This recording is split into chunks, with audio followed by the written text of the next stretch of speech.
m'appelle François Lassor, j'ai 51 ans. Je suis commerçant bijoutier depuis 1990 à Poitiers et j'ai une passion, la voile. Cette passion, elle vient de mon adolescence, je veux dire. J'ai fait beaucoup d'aviron quand j'étais enfant et un jour, j'ai découvert avec un ami sur le plan d'eau d'Angoulême, le plan d'eau de Saint-Thierry-Ex, la voile.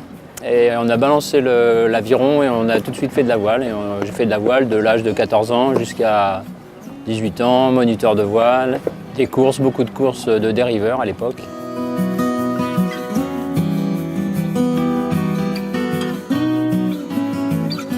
Au jour d'aujourd'hui, je vais me lancer dans je vais peut-être l'appeler aussi la course de ma vie.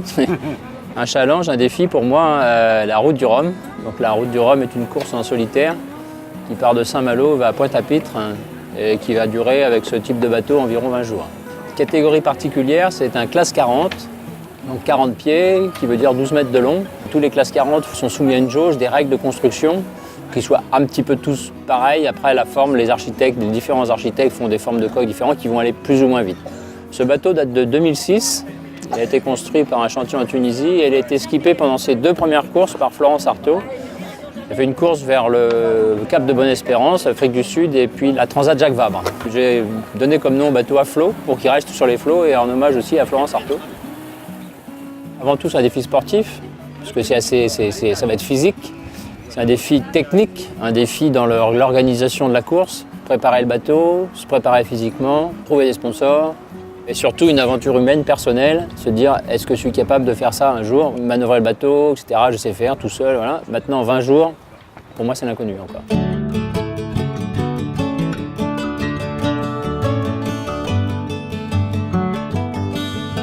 J'y pense souvent. En fait, il va y avoir 3 phases importantes, je pense, dans cette course. Le départ et la sortie de la Manche. La sortie de la Manche, il y a énormément de trafic. Cargo, bateau accompagnateur. Donc, éviter la moindre collision, enfin voilà, donc c'est une période où je vais sans doute pas dormir du tout, donc un peu éprouvante. Le golfe de Gascogne en 2, on sait très bien que le golfe de Gascogne en hiver, c'est une succession de dépressions et bon là c'est du mauvais temps, pas forcément des allures confortables, donc une période un peu compliquée. Et après, attraper les alizés, à partir de là, peut-être en t-shirt, je ne peux pas dire que la croisière s'amuse, mais parce qu'il y a encore beaucoup de problèmes, donc les manœuvres sous speed et en arrivant vers les Antilles, c'est la mer des Sargasses. Les Sargasses, il y a énormément d'algues en ce moment, c'est une vraie catastrophe. Ça t'arrête le bateau, donc il fallait reculer, enlever tout ça.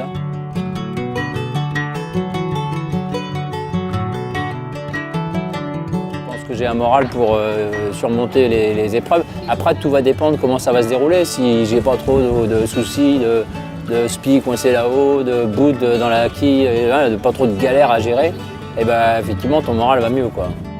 Je vais peut-être me redécouvrir, j'en sais rien, je peut-être mal me connaître, est-ce que je suis capable, vraiment est-ce que je me dis oui, je pense être capable de le faire, et puis au milieu je vais peut-être péter les plombs et te dire non, t'es nul, tu n'y arrives pas, enfin j'en sais rien. Effectivement, ce défi-là, c'est de me surmonter moi-même pour dire j'y arriverai. À un moment donné, si je pense que tu mets toutes les chances de ton côté en t'entraînant, en préparant bien le bateau, etc., aucune raison qu'on n'y arrive pas.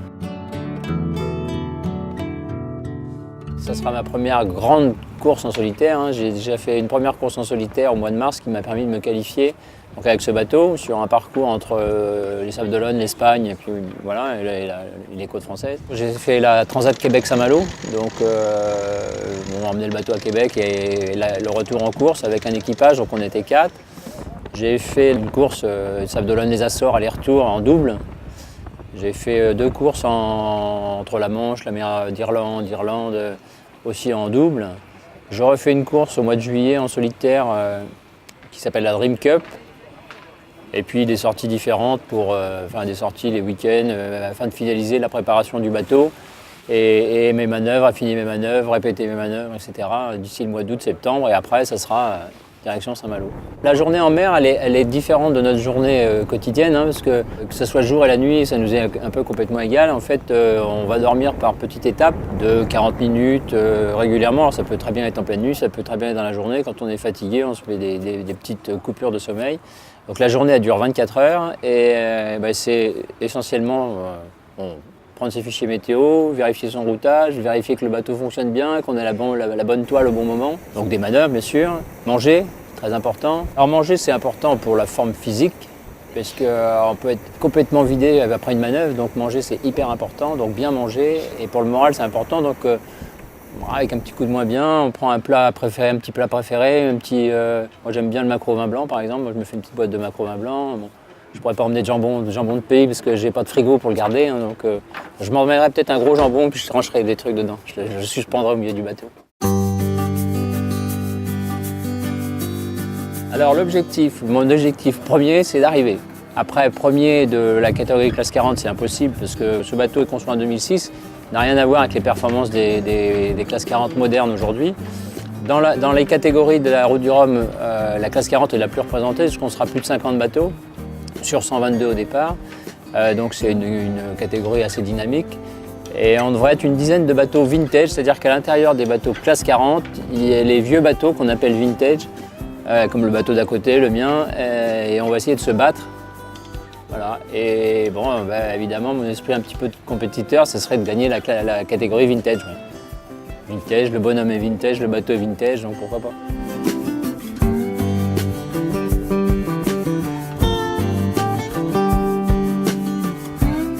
Alors, la recherche de sponsors, on est à peu près à 2/3 du budget au global. J'aimerais vraiment, parce qu'en fait je fais cette course aussi pour essayer de mettre deux associations en lumière qui sont l'hôpital pour les enfants de Poitiers et une autre association à Vélizy qui s'appelle les Bagous à Manon.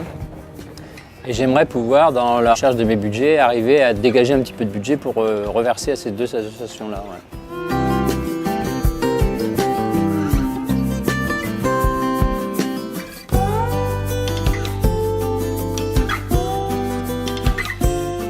De la route du Rhum, le départ est le 4 novembre donc à Saint-Malo. On sera dans le bassin à Saint-Malo à partir du 24 octobre. Donc du 24 octobre au 4 novembre, on sera dans le port à Saint-Malo. Pendant ces 10 jours, c'est montrer au public tous ces bateaux. La route du Rhum, c'est tout bateau confondu. Donc maxi trimaran, multi 50, donc trimaran de 50 pieds, IMOCA comme vous allez pouvoir voir sur les pontons là.